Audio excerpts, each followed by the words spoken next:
Shalom Bapak Ibu, jemaat dikasih Tuhan, mari kita berdoa. Terima kasih Tuhan buat hari ini, hari berkat-Mu yang kami boleh terima dan kami hidupi untuk kami serahkan pada Tuhan, merenungkan firman Tuhan. Kami mohon hikmat dari Roh Kudus memberkati kami. Dalam nama Tuhan Yesus. Amin. Bapak Ibu, firman Tuhan kita terambil dari 1 Korintus 13 ayatnya yang ke-5 bagian yang ke-6. Kasih itu tidak mencari keuntungan sendiri.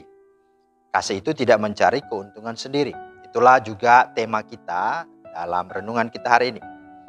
Nah Bapak Ibu, suatu ketika ada seorang bapak yang berada di atas kereta sedang mencari tempat duduk.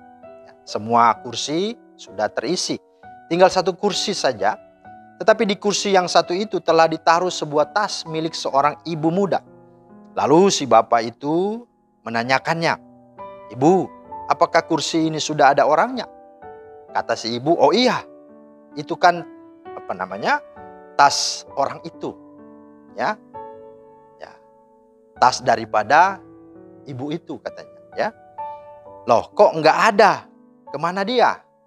tanya si bapak. Lalu si ibu muda itu menjawab, "Oh tadi dia pergi sebentar, ya, dia keluar untuk mencari jajanan supaya dia punya cemilan di atas kereta nanti." Ya. Lalu si bapak ini hanya mengangguk-anggukkan kepala dan bergumam, "Oh gitu ya, baiklah." Nah saudara, tiba-tiba suara kereta berbunyi. Tanda bahwa kereta itu sudah mau jalan dan pergi. Nah sementara kereta berjalan pelan-pelan, si bapak ini menengok. Keluar ke dalam, wah mana si ibu? Mana yang punya tas ini? Kasihan dong ibu itu nanti, ya. Dia sudah ketinggalan kereta, tasnya juga, ya, tinggalan di atas kereta juga. Ya itulah sebabnya si bapak ini berinisiatif melempar tas itu keluar. Saudara, apa yang terjadi ketika tas itu dilempar keluar, ya? Langsunglah ibu muda ini memarahi dan mengata-ngatai dia dan berkata, "Kenapa kamu lempar tas itu? Ya, itu kan tas saya. Kenapa kamu melemparkannya?" Lah, bapak itu katanya tadi ini tas ibu yang sedang jajan keluar tadi. Ya saya kasihan. Dia sudah ketinggalan kereta, tasnya juga ketinggalan. Lebih baik saya buang saja supaya dia tidak ketinggalan tasnya kan. Dia bisa cari kereta karena mungkin di tas itu ada uang dan barang-barang berharga. Nah saudara, inilah akibat egois. Inilah akibat dari seorang yang mau menang sendiri. Yang mau untung sendiri. Bukan dapat untung, malah dapat buntung gitu ya.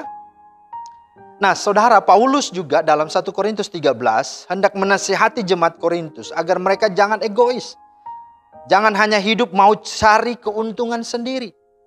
Dan bukan keuntungan dan kepentingan orang bersama atau orang banyak.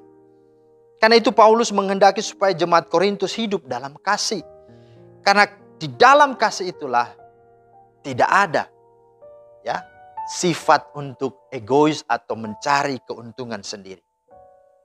Kenapa? Karena orientasi kasih itu justru mendatangkan keuntungan bagi yang dikasihinya.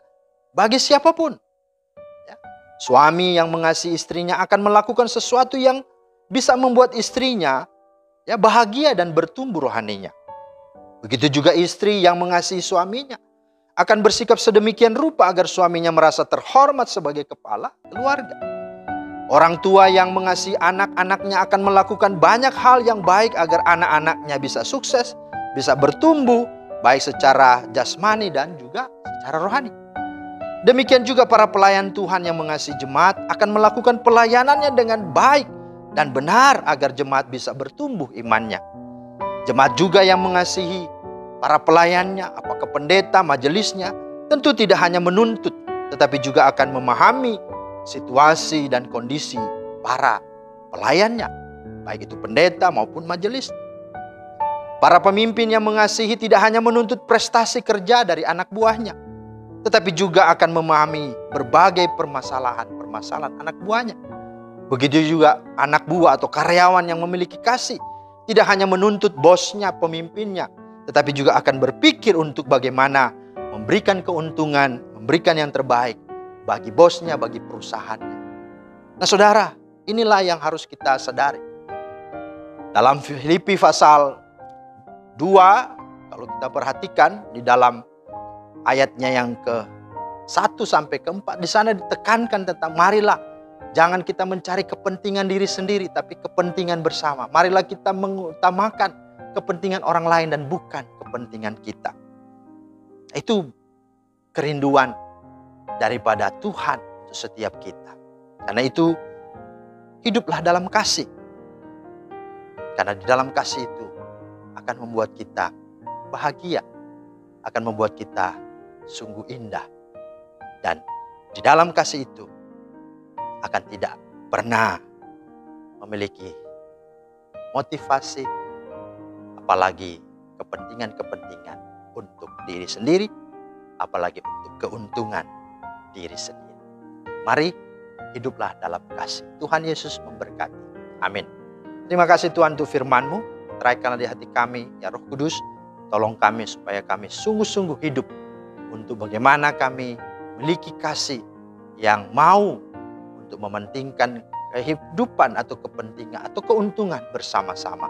Untuk tujuan yang mulia, itulah membawa setiap mereka dan melalui kehidupan yang ada bersama-sama, membawa banyak lebih lagi orang untuk memuliakan Tuhan.